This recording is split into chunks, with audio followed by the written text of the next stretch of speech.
Welcome to Celeb Scene Central. Ridley Scott was asked to pilot the sequel to Top Gun, but declined for a sentimental reason.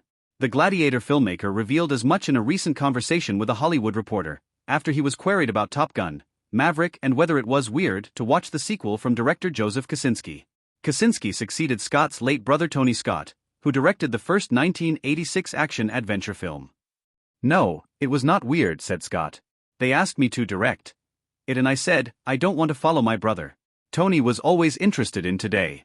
A lot of my stuff is either historic, fantasy or science fiction. Tony didn't like fantasy, things like Alien or Blade Runner or Legend." Tony Scott, who also directed such classics as True Romance and Man on Fire, died August 2012 by suicide at the age of 68.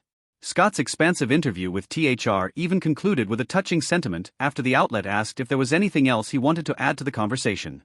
"I miss my brother," said Scott. Top Gun, a box office success and the highest-grossing film of its year, introduced Tom Cruise's Pete Maverick Mitchell, a fighter pilot at the Top Gun Naval Fighter Weapons School.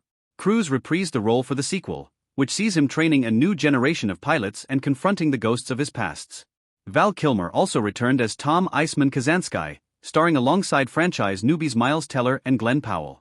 The sequel paid homage to the late Scott in a memorial dedication as the credits rolled at the end of the film. And though Maverick was also a massive box office success, it appears Ridley Scott was a tough critic on it. Director Fede Alvarez, who revived Scott's Alien franchise with Alien, Romulus, shared Scott's reaction to Maverick at last year's DGA Latino Summit while speaking about the nerve-wracking process of sending his Alien film over to the director. "I wanted him to see it before anybody," said Alvarez. "And everyone gave me the heads up that Ridley is really tough. I asked him about the new Top Gun and he's like, meh. I'm like, what are you talking about? And he was like, my brother's was original and this is like, eh." He really respected it, but you could see how tough he was. So I was like, there's no way I win this one.